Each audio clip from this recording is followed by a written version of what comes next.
Welcome to the Low Carb Athlete Podcast, where we focus on discussing topics to help you burn fat, optimize health, and improve performance in life and sports. Transform the whole you from the inside out with the WHOLESTIC METHOD. Let's dive in. Here's your host, Debbie Potts. Hey guys, it's Debbie, and have you used a CGM before? CGM is continuous glucose monitor, and there's different options out there. Ideally, you can get it from your doctor, but they seem to just want to wait until you're type 2 diabetic and not be preventative. I would like us to take ownership of our health and make choices now to prevent having high, low glucose readings and optimize your health from the inside out by testing and not guessing. And that includes a CGM that goes on for 14 days, and you can order one via NutriSense. And a CGM is giving you glucose updates with a small device in the back of your arm 24/7.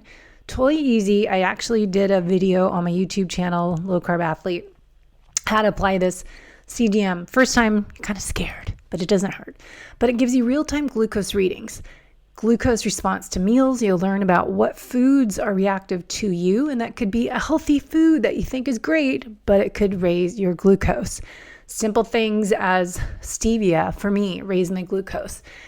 Chewing gum, raise my glucose. Stress, when I'm driving a car and there's traffic, raises my glucose. Every stress response is a glucose response. So learn how to manage your stress. Learn how to pick right foods for you, unless you can, do other lab testing and figure out vibrant wellness food zoomers, but it's kind of expensive for people. So if you can wear a CGM, it's a great way to learn about stress, food, exercise, stacking movement with your nutrition. Figure out how to balance your blood sugar.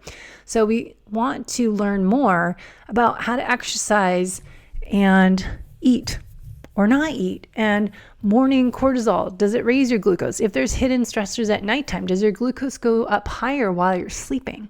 So it gives us lots of clues that we can put in our investigation when we are working on your personalized fueling, training, and performance program to improve fat loss, performance, and longevity. So head to NutriSense website, nutrisense.io, how it works. You can learn more about your habits, your routines, your relationship to food, a little bit more. Great app to use, and it can sync on to different programs, so you can put it all together. So if you want to get started with your journey in NutriSense, I suggest this to all my clients. Use at least 30 days. So you can do a 30-day, 90-day, different programs, but you can pick which one you want. You get the sensor in the mail, put it on, lasts for 14 days, sync it to the app, and get your readings on there. And then if you're doing my VIP coaching program, I'm working with you to correlate this data together. So begin your health optimization journey with NutriSense, and you can save on your order with our code, as usual, Low Carb Athlete. So no carbs is not our goal, it's carb timing, and using NutriSense, you can help figure out your nutrient-dense whole food plan and when to adjust your macros based on your exercise intensity, duration, based on your life stressors, and learn more. So it's nice to have this data. So test and not guess with NutriSense. Let me know how you like it. Hey there, everybody. It's Debbie, the host of the Low Carb Athlete Podcast, and we are celebrating this week our 500th episode. It came out this past Tuesday with my friend, Brock Armstrong. So hopefully you listened to that podcast and enjoyed it. It was really fun to go back into my memory bank of what has changed over the past 10 years in our world of endurance sports, how to fuel, train, and perform as an endurance athlete. As the previous life, myself, I was competitive Ironman athlete, very serious, as I realized after I got out of that Zen focused part of my life of being all about triathlons. And that's all I ever did. And all I ever trained for year round was a triathlon, cycling events, running events. And Now, once I was forced to retire to focus on my health due to air quotes, adrenal exhaustion, where everything kind of gets burned out and broken on the internal body systems, or as an FDN practitioner, we say metabolic chaos. That was me. And as I've shared over the years, I try to be authentic and just be me and share my experiments, my struggles, my areas of opportunity. And I really found lately, this past year, or more so even the past few months, how the changes in our metabolic efficiency, metabolic flexibility, low carb, fat adapted athlete were really more about the Goldilocks effect, variations, changing everything up, and nutrient timing, getting a nutrient dense whole foods based diet food plan that helps heal your gut if you have some inflammation in your body, getting more of different protocols, as Brock and I talked about, doing a strict high-fat carnivore protocol for a month or so, doing an autoimmune paleo, which is focused on eating more animal-based diet, getting fermented foods, getting bone broth, eating the organ meats if you can, or getting the capsule version, which I prefer to do. I'm not doing the organ meat, but looking at nutrient density, looking at nutrient timing, how to fuel train and perform your best for your sport, but for daily life and for longevity, the endurance of life. That's the journey. It's not really a race. It's a just ongoing process, is just training for life. And how should you best fuel your daily activities?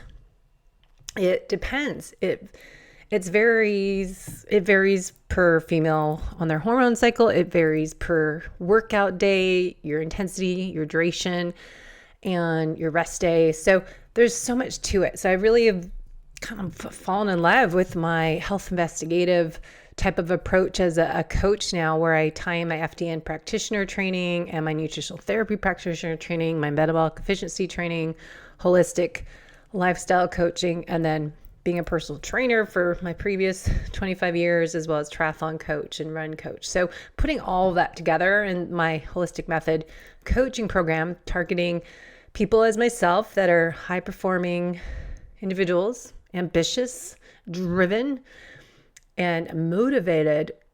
Those clients as myself, we tend to take everything that we hear and do it a little bit more than that's needed. We tend to thrive on more is better. And part of this is my own journey, last 5 years, is getting to all this stuff we've been talking about this past year is fasting.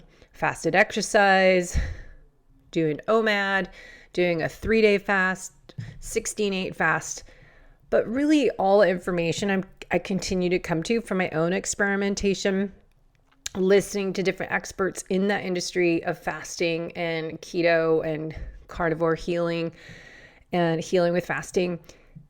They're not talking about us, those people that are exercising a lot already. And we probably already have a lot of stress in our lives because we are training for endurance events, which over 45 minutes or so can increase your cortisol of cardio. So if you're doing tons of training, cardiovascular training, you probably need to really watch your cortisol, on top of not sleeping enough, not getting quality sleep, on top of just regular daily life stressors that are there. And it's learning how we can't eliminate them, but how we approach those stressors, those external stressors we can maybe not control, but we can control our reaction to them and improve how we show up every day, taking a few breaths to reset. Wearing the CGM glucose monitor as a NutriSense really teaches you how you respond to stress, because it's not just food that will raise your glucose, but also stress. So with that, I have found myself fasting too much, too long when you are so-called fat adapted and eating foods that make you feel full and satisfied, and your hormones are balanced. You might feel you're just not hungry. So when I exercise in the morning, as today, for example, I lifted weights, I did some sled workout and some did chest back, but then I was doing the pushing the sled and pulling it, moving backwards with it, which is so much fun. If you haven't tried that, it's a really cool workout. But doing some core work in between that. I was also running afterwards. And by the time I get home, my struggle is showering and getting ready for work and then starting work and not having that protein and maybe some carbs in there if needed, if I did more really anaerobic workout. It's figuring out timing and planning ahead for your nutrition, because what happens is, for me, I'm not hungry and I just, 9:45, 10 o'clock, I just ate something, but this time I made my amino acids, I used some Keon aminos, or you can drink essential amino acids. Maybe I did a whey protein shake with creatine and I just finished my batch. But having something planned ahead that you can not make it a meal, but have that protein intake post-workout, I think is essential. What I found that I probably did too much is not eat enough. And I think a lot of my clients and a lot of you listeners are doing the extended fasting and we're training a lot. We're getting that LEA, low energy availability. And I think it's really important to listen to different people, but pay attention to how you feel. If your workout's crappy, if your performance you're not hitting those numbers, if your watts are different on your bike, you're not hitting those bike intervals you want to. If you are having, fatigue running and you just are struggling on that recovery repair and you're not sleeping. I know last night I was trying to sleep and my legs were throbbing because I did all these deadlifts and these crazy hamstring curls with the wheelie board that my friend Rob that created flexmovementfitness.com. He has these little scooter looking things with wheels on them. I put my feet on them and lying on my back and pull them in, and my hamstrings were screaming last night. So sleep can really make a difference. Anyways, I just feel that we are all doing everything too much cardio, not enough strength training, too long of fasting, not enough eating post-workout and timing our protein, not enough prioritizing of our protein and hitting those goals of, say, roughly 1 gram of protein per pound of ideal body weight, and really nailing that throughout the day and not being scared of eating some safe starches, carbohydrates as a potato, that I would fear having any berries or fruit or potatoes because they are carb for so many years, as Brock and I discussed. And, knowing that if I'm trying to do more 30-second sprints and more, like yesterday in spin class was 2-minute pieces and 3-minute pieces, that I may need a little bit more carbs. I don't want to break down muscle for gluconeogenesis. I want to break down my fat for fuel, but I don't always need to be a strict carnivore or keto carnivore that doesn't have any nature's carbs. And then for women, Dr. Mindy teaches us of having foods that might be more carbohydrate based during our late luteal phase, and you're feeding that progesterone. And then around ovulation, having foods that help your estrogen and really working on your cortisol levels with your stress management and your breathing techniques. So I'm really passionate about sharing all this information with you here on the podcast. Suddenly it's been 10 years since my health went kind of downwards, and I'm on a mission to help you avoid going through what I had happened to me 10 years ago. I think I regressed 5 years ago because I started doing too much fasting and too low carb. I was doing great, and then I wasn't doing so great.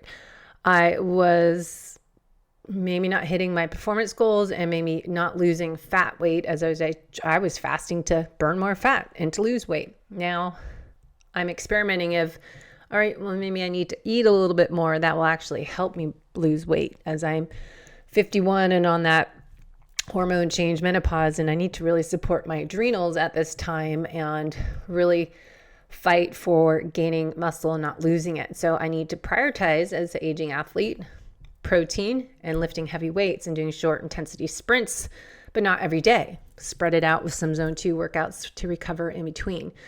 So how you train, how you eat, how you match your nutrition with your training and long distance workouts on the weekend and your racing is really individualized.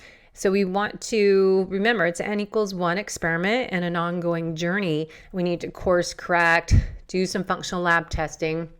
At least every 6 months, you're running a blood chemistry panel, ideally testing your hormones with saliva or the urine test, and doing a stool test to check your microbiome, your GI map type of test. So yes, taking care of the whole you from the inside out is an investment. But if you are more focused on longevity and training for your future self, so your future self is going to be you living your best life when you are 60, 70, 80, 90 years old, you need to do something about it now. So, So let's pull up some information I've gone over a few times on fueling and training the low carb athlete. Doesn't mean zero carb. It means timing your nutrition. So you want to adjust your carbohydrate intake based on your workout intensity. So you want to eat more fat and protein. And I'm finding nowadays, I'm looking at starting with the protein goal, adjust the fat based on the individual. If we know their genetics, see how much fat they can tolerate. Saturated fats will vary for people.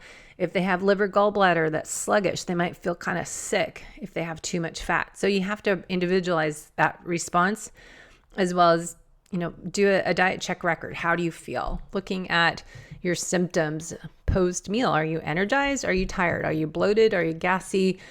How's your skin? How's your heart rate? All these symptoms we can look at to see, does that food make me feel good? Or do I need to adjust my macros? The carbohydrates will change. If I did a higher intensity workout, if I did a hard spin workout in the morning, and then I'm going to do a hard swim workout at lunchtime, I need to time when I'm eating so I allow digestion time.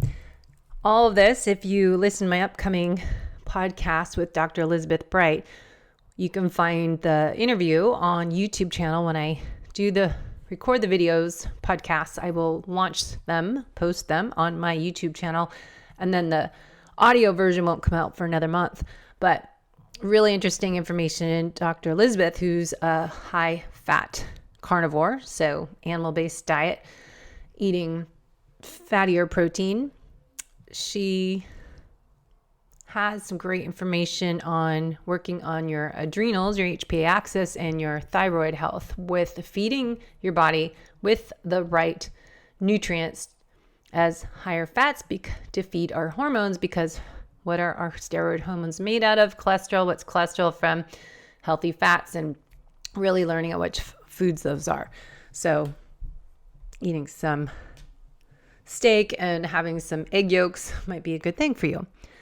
We also want to look at metabolic flexibility. This is ability to use carbohydrates when you need them and fats. You're able to switch, metabolic switching, Dr. Mindy talks about, once you are fat adapted. So we go through that 4 to 6 week kind of transition that if you're coming from a high carb standard American diet plan, we will gradually switch you into your IQ program. We talk about doing cold keto phase. Females with a menstrual cycle, we want to match those cold keto days with your hormone cycle, because you don't want to be in nutritional ketosis during late luteal phase, which is days 20 to 28 or whenever you start again. So metabolic flexibility is really important, because remember, we have that fat tank and the glycogen tank in those muscles. So the fat tank is, say, 40,000 calories available fuel on board. And then we've got the backup fuel tank, 2,000 calories. So we want to train in different training zones. If you listen to my recent podcast talking about PNOE metabolic testing and the zones, heart zones that we identify, is figuring out, okay, here's my area. I can identify what I train, how I train now, and maybe I train too much. And then you can identify where your limiters are. Where are you not training? Where do you need to spend more time on? It's usually stuff we don't like to do is what we need to do more of to be well-rounded, balanced, and stronger and more fit and powerful. And so we want to look at the different types of food plans that will help us improve our performance. So it's learning that we're going to be burning fat in a zone 2 workout, but we're going to do zone 4, zone 5 workouts more anaerobic. You're going to be burning a higher percentage of carbohydrates. So you need to be able to test that on a metabolic test if you want more accuracy and what those heart rates should be at this time, and redo it every quarter because it will change. But where is your metabolic crossover point? Where is your peak fat burning point? And then we can figure out what heart rate is that at for running, and that will be different for swimming, for biking. So you want to get that test done with someone near you. You can look up PNOE metabolic test and see if there's anyone near you, or fly to San Diego. And I'll start doing this in July 2023. So S Fuels, I've talked about a ton. They work with Dr. Dan Plews. He's on their board of advisors, and EndureIQ is Dr. Dan Plews' educational program and coaching program. But they have really created a great fuel plan to help you when you're doing zone 2, and they can help you shift your fat oxidation from, say, 0.3 grams an hour to over 1.2 grams an hour by how you train. So if you have a low heart rate workout as a long bike ride, fueling with something as S Fuels Train instead of just having your water with electrolytes might feel better, and knowing when you should eat something rather than doing everything fasted. Men are different than women. Women may perform better and burn more fat if they actually eat something before a workout versus men. And then during the workout, have something that will fuel you for your intensity. So if you're doing some higher heart rate pieces, if you're doing some hill climbing, your heart rate's probably going to be higher. And note, when I do metabolic testing, we identify which heart rates you are at for each zone, but also show that you're burning some carbohydrates in all those zones, not only fat. So over time, if you're going longer duration, you will need to fuel something with some carbohydrates, and even try the HVMN ketone IQ type of shot to help spare glycogen stores. But also the glutamine that is in S Fuels helps support your gut, because if you've read any research on leaky gut for athletes, if you are training in higher heat, summer weather coming up, and you're doing longer duration, say a long bike ride on a summer day, you are stressing your gut more. So we need to have glutamine, and that's why I have my clients put some glutamine in their post-workout protein shake and add some colostrum if they can do that. There's actually goat colostrum, not just from cows, but some people can't do cow dairy. So we found that Mount Capra goat colostrum is beneficial for some to help heal and protect your gut from that damage you're doing with exercise. All right, we've also talked over the years with Peter Defty of OFM, Optimal Fat Metabolism, and part of their program is using Vespa and talking about strategic carbohydrates.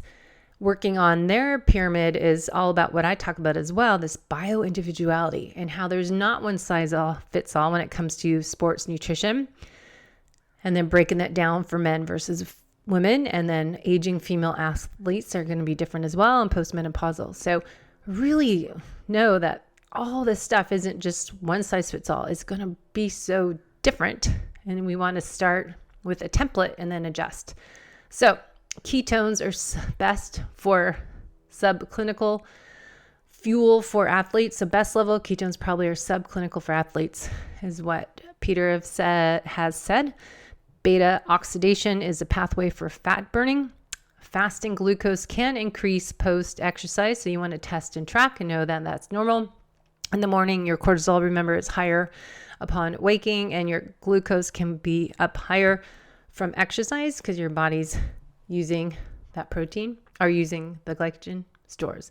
How important is cardiovascular fitness is for fat-adapted performance, we'll talk about, and how being so strict hardcore keto can actually create more adrenal stress. We've talked about over the years, as I probably did that myself. I was just so low carbohydrate and really thrived until I didn't thrive. And then I was struggling. So I went from my peak races in 2012, hitting my best race times, finishing my best in Ironman and marathons and 50K trail runs, and then downhill spiral and crash and burn starting obviously in March 2013. I had All that is shared in my book, Life is Not a Race, It is a Journey. So we also want to look at your stressors externally, the EMF, your circadian rhythm, how do you start your day, how you end your day, is just as important as how many carbs you're eating, and vegetable oils and refined sugars, refined flours. Are you having gluten? Most of my clients, we do their fitness or their nutrition testing and they cannot do any wheat, gluten, but all wheat we eliminate. So just remember, fat is your fuel, but carbohydrates, muscle glycogen, fuel metabolism, carbohydrate metabolism, we want to not forget too. We are burning both. And so we can't just do one or the other. You want to be metabolically flexible, remember, and be able to switch. So we want to train that pathway to improve fat oxidation. But then that's where the carb timing is. And that's when if you're racing higher heart rates and you're doing more speed work and more short intensity interval training, you might find that you perform better with adding some strategic real food carbohydrates as Vespa, and looking at S-Fuel's Race Plus, for example. So just some notes here. Your bio-individual needs to be fat adapted or being metabolically flexible, I think will help you reach your health and performance goals. You're teaching your body how to be more of an intuitive athlete over time. So as we go through that metabolic flexibility, fat adapted, and then become metabolically flexible and work on strategic carb timing, you can then maybe be more aware of how you feel and have more of an intuitive sense of how you need to eat, how you need to pace yourself training, how you need to fuel maybe before, maybe during, and for sure after your training. So you might find as you become more efficient fat burning, yes, we don't need to eat as many carbohydrates. We don't need 300, 500 grams of carbs a day. You might do well with say 100, 150 grams, 200 grams a day. 50 grams might be too low for you. That's nutritional ketosis. That's kind of what's looked at as keto, but not the keto athlete. We're fat adapted, but your better word now is more metabolic switching. So what's that? Metabolic flexibility athlete, that you're able to flex back and forth and have that backup fuel tank, but also dual fuel tank with ketone IQ. We talk about that with a lat, that you can add in those ketones to have dual fuel for your brain, ketones and carbohydrate glucose. So yes, when you are more efficient at burning fat in your workouts, your metabolic crossover point will be later at higher heart rates. You might find that you don't have to eat as much. You don't have to eat as much during a competition or race, and that results in less gut stress, GI distress, and digestion issues. Learning with your own experimenting this training season where to place those carbohydrates once you start working out and then afterwards. So you're teaching the body to burn fat. That's your fat oxidation. And that's what we can test with the Pinoe metabolic testing. We're not always needing to be in nutritional ketosis. Again, we want that flexibility to switch. So metabolic switching. Competitive racing, high intensity workouts are glycogen burning fuel workouts.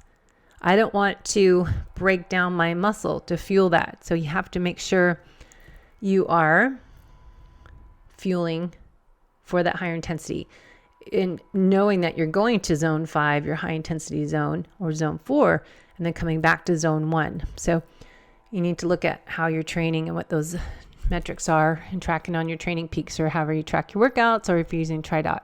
Now, becoming metabolically flexible, as we're talking about, is a big part of it. So you want to start with cleaning up your diet. If you have some food addictions, cravings, if you can't just get off and to eat clean, real food and be more keto, just start removing those refined sugars and the processed foods, the vegetable oils.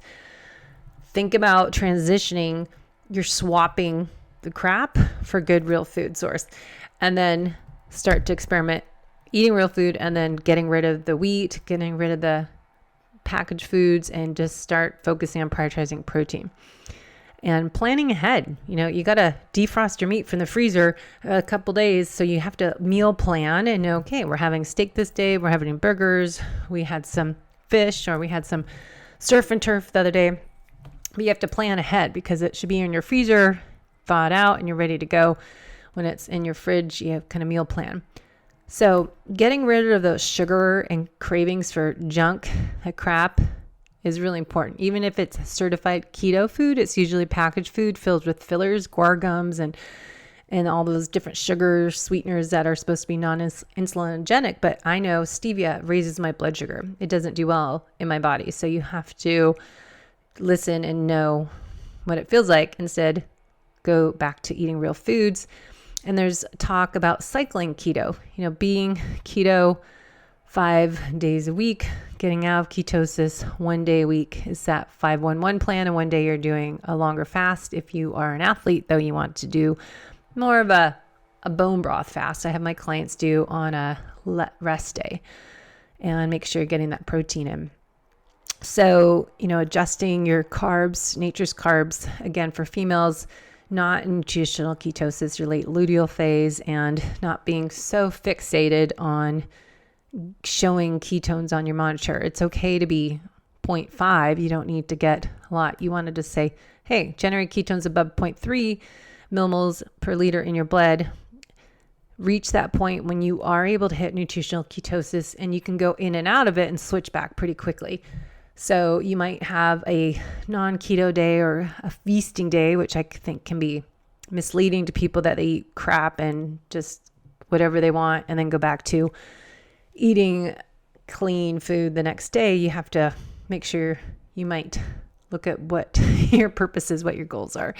So a day or two of feasting when you're going higher carbs, if it's 100 to 150 grams instead of, I don't agree with most athletes, endurance athletes and female athletes doing 20 to 50 grams of carbs a day, unless you have type 2 diabetes and other inflammatory markers. But athletes, we can find still nutritional ketosis around 100, 130 grams is what Dr. Dan Plews says. Ben Greenfield has said up to some of his really busy athletes are 200 up to 300 grams of carbs a day, and they're still able to show some ketones. And it is good. Ketones are great, I think, to make you feel full and satiated in the brain health part and anti-inflammatory. But eating real food, getting some carb refeed meals at night or once a week may help some people gain metabolic flexibility when you are trying to do more speed work and racing, and that you're not just striving to be in nutritional ketosis 24/7. So that's where we individualize it. Okay, so what I look at is the holistic method: nutrition, exercise, sleep, stress management, movement, mobility, digestion, gut health, hydration, happiness, and play. So that's the 8 elements I work on addressing, not all at once with clients, but really working on their nutrition, setting their goals up every week, setting their intentions each day, really figuring out where they need to focus on to create more balance and homeostasis in their body, working on what you eat. As I said, starting with just swapping out processed foods, eating real, clean, nutrient-dense whole foods that are local, ideally in season. And then when you eat is really important. As we've talked about a zillion episodes, is TRE, time-restricted eating, and intermittent fasting for athletes is going to be different than someone that's just a normal person. We might do best doing a 12-hour kind of intuitive eating window that you break your fast when you're hungry post-workout, and that 12 hours. Some people might need their morning workout, have a little bit of calories if you didn't eat much the day before. So you might find it depends on your workout and your goal of that workout. And if you're striving for performance, I've read some articles on fat loss doesn't really speed up fat loss if you don't eat before the workout. So you might want to look at my articles I put together on the podcast webpage and blog on my show notes, debbiepotts.net. So what you eat, how, when, why, and where is really important on your nutrition. So what to eat, I like to look at people's ancestry background, their genetic SNPs, their stress level markers. That's going to make a difference of when we should eat and not eat. Lifestyle habits, their exercise routine, timing everything, your sleep. Are you eating close to bed? Is your sleep bad? Maybe you do need to eat a little something before bed to help improve your sleep. Maybe you're fasting too long.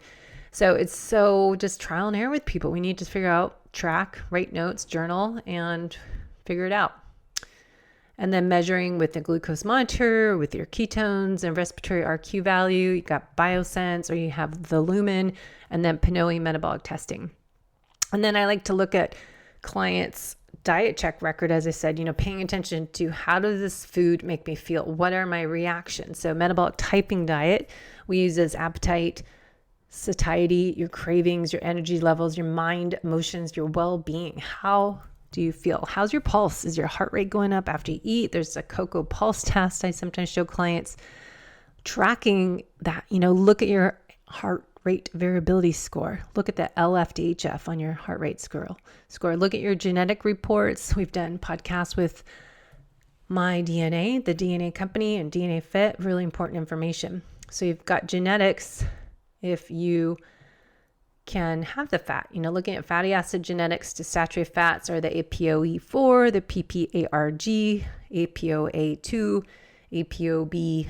So you want to look at those SNPs. Omega-6 is APOA5 and omega-3, FADS1. Carbohydrate genetics is PLIN1, TT, or a CC. So we want to look at those markers. And then eating nutrient-dense foods, as Brad Kearns did a few years ago, the carnivore scores, food ranking chart. Liver, oysters, salmon, roe, caviar, animal organs on the top. I don't like any of those. So that's not going to work for me, but I'll find other options. Next in the list, I won't eat any of these either. Liver, bone broth I will. I call it healing broth, the bone broth part and how it's made kind of grosses me out, but just think of it as healing broth for your gut, your body, your joints. Heart, kidney, sweetbreads, Rocky Mountain oysters, tripe, not for me either. Let's see, next on the list, wild caught oily cold water fish, sardines, mackerel, anchovies, salmon, and herring. I can do salmon. Shellfish, oysters, clams, crab, lobster, mussels, octopus, scallops. Scallops and bacon are good. I had some crab the other day. I'm having seafood Cobb salad tonight. Trying to not eat the lettuce, eat the toppings. That works for me. And I had lobster yesterday with my steak. Also red meat, grass-fed ideally, buffalo, bison, elk, lamb, venison. I'm kind of picky on all that. I eat steak from a cow, but I haven't been able to try those other animal products. And then there's less nutrient-dense animal products as chicken, turkey, pork, raw, organic, and high-fat dairy. And then he talks about avocados, dark chocolate, fermented foods, some fruit, honey, nut butters. And then there's seaweed, though I just talked to Dr. Elizabeth yesterday saying seaweed can be toxic with the heavy metals. So you have to look at the seaweed where it's grown and as water is more contaminated. And there's sweet potatoes, russet potatoes, squash, those safe starches I think are good for a lot of us athletes. Optional, extremely high nutrient value along with smallest chance of digestive irritation is what Brad talks about in this carnivore scores food ranking chart. Avoid certain foods if you suffer from digestive issues or inflammatory conditions. Try to go strict carnivore approach for 30 days and then reassess. And I found a great chart of all that information on Nutrition with Judy, and hopefully get her on my podcast to talk about her carnivore cure program. But just finishing up with protein, pure protein, 4 ounces. What does that look like? You want to hit that protein goal, as Dr. Gabrielle Lyon talks about, eating your 20 to 40, 50 grams max protein at each meal. So you're having your 3 meals a day. Maybe they're 2 solid, 1 liquid, but really getting that in and then filling in with essential amino acids. If you don't want to eat more food, but you can take like Keon essential amino acids capsules or liquid in water and try that out. And there are lots of options. So I really like to get real food sources and try to get people off the powders. But Bitlong beef jerky, that air dried jerky, has like 30 grams, 40 grams of protein. That's a good option. Having more eggs, you can tell our eggs, a lot of people are inflammatory to eggs when we start, but we can take them out and then put them back in. But Dr. Gabrielle Lyon, I talk about every show, but getting that protein goal. So you're hitting, if that's the 30% protein, you're doing 70% fat is what Dr. Elizabeth Bright was talking about, a 70-30 or 80-20. They just aren't doing carbs, but I am not really for not eating carbs. If I feel like it, I'm going to have it. I can't be so strict and make it sustainable, but maybe you need a reset program. You have gut issues, you have inflammation, 30-day strict kind of carnivore cures Dr. Judy or Dr. Elizabeth Bright does might be beneficial for you. I can't think of eating meat only for a long period of time. I'd go crazy. And I think 70-30 might work, but adding in some nature's carbs when needed. So monitor your digestion. A lot of I think everybody I work with needs some support for a bit with HCl betaine. If they don't have H. pylori, digestive enzymes, or taking bitters or apple cider vinegar, taking some breathing exercises for a minute or two before you start eating, getting that body shifting into the parasympathetic nervous system. Even using Jody Cohen, we talked recently again about the parasympathetic essential oils and putting those behind your ear before you eat and before you sleep. That will help stimulate the parasympathetic state. And then going back to previous podcasts last couple of years, looking at Dr. Anna Kabecka's menu pause is 6-day food plan variations, I think is brilliant. Looking at different recipes, AIP is autoimmune paleo that often clients need to do to 4 to 6 weeks and then reintroduce foods. So it's kind of a carnivore cures elimination diet and replace foods in there when you start to heal. Having some ketones I find is helpful, but the digestive bitters in my water really helps. Having some biooptimizers, Capex, helps digest food, as well as biooptimizers. Digestive enzymes are amazing. Having those before you eat a solid meal is often beneficial for a lot of clients. And then Paleo Valley, those beef sticks, they have beef broth, protein mix at powder at Equip, I know, but Paleo Valley has a bone broth protein and a whey protein, and they have some colostrum in some of those powders. So really checking everything out, and always save 10-20% with our code Low Carb Athlete at HVMN Ketone IQ. You've got LMNT for your electrolytes. You can use that Low Carb Athlete code at Paleo Valley at Keon. So support the podcast and all these fees that I hate having to pay every month, but I do this because I love it. But you can give us our affiliate discount will give us a little kickback, and you just pay the same amount, or you actually save money. But having S Fuels, you can save money there with our discount code as well.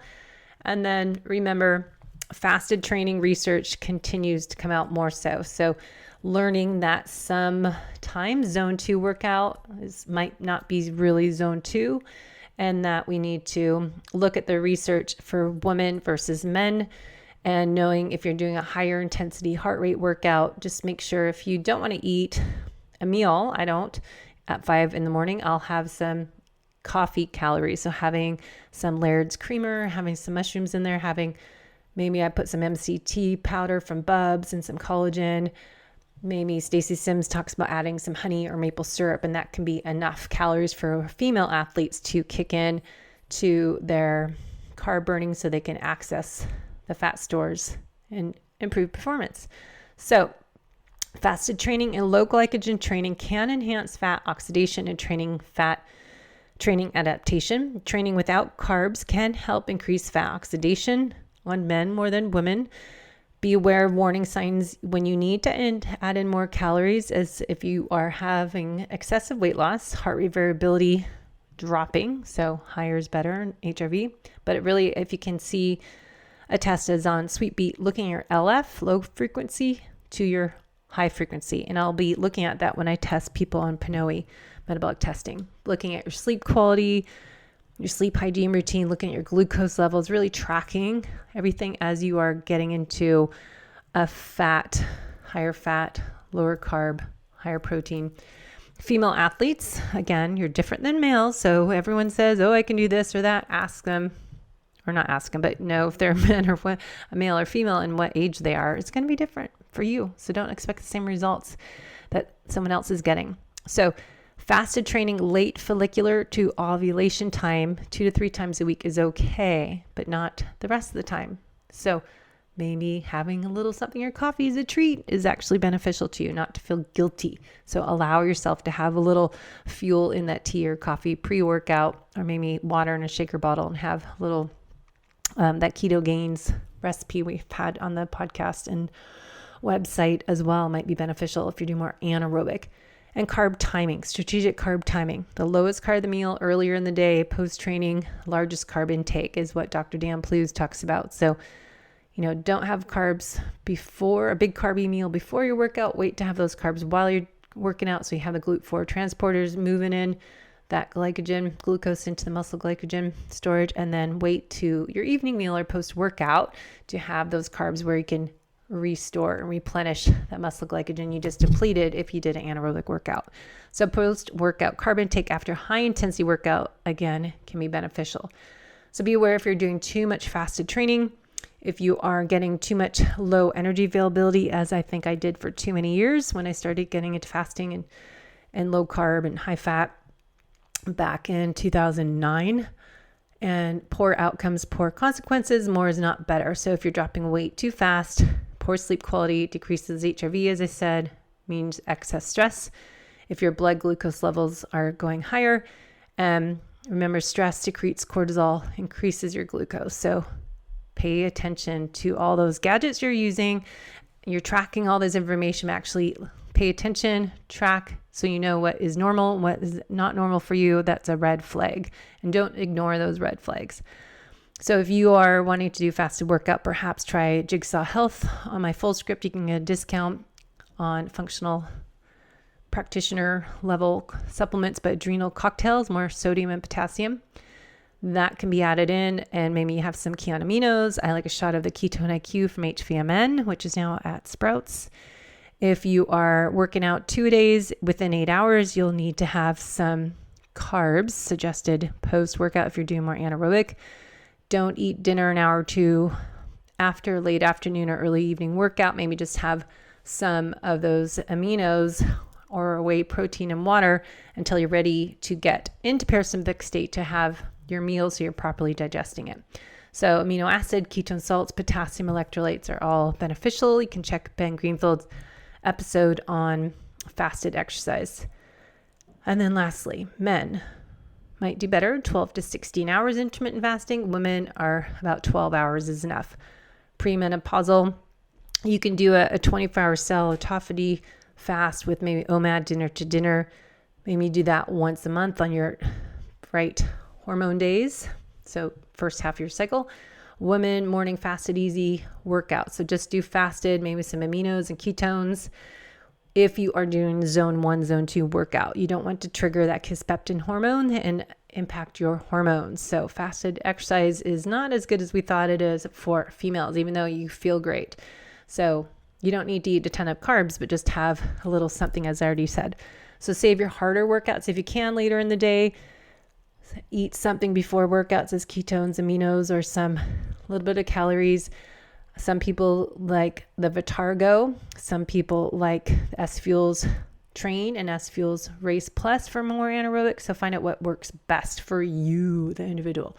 So longer bike rides, Ben Greenfield said in the past, a quarter normal amount, say 100 calories per hour on carbs. I know Dr. Dan Plews says 20 grams every 20 minutes when he's racing. So 60 grams of carbohydrates maximum per hour when you are trying to keep your fat burning percentage up over carbohydrates and not have insulin released. So you can have some electrolytes and have a slow bleed of carbohydrates with something as you can, or S Fuels or Vitargo. And if you're going longer bike rides fasted, not have the carbs beforehand, but save them for later in the ride, and just make sure you have your ketones, maybe some MCT oil and coffee and some heavy cream might keep you more balanced, but having aminos, LMNT, electrolytes in water so you're semi-fasted and not spiking up that glucose. So lots of information in my slides on the YouTube channel. You can find out a ton of free information on my website. All this information from the slides from presentations are into ebooks. So check out debbiepotts.net, free resources, and we will be switching everything around so you can get all that information. Thanks for listening to the Low Carb Athlete Podcast. If you have any questions, feedback, or topic suggestions, let us know on Facebook or at debbiepotts.net. You can help us to continue to grow by leaving a review on iTunes. Thanks again, and we'll see you next time.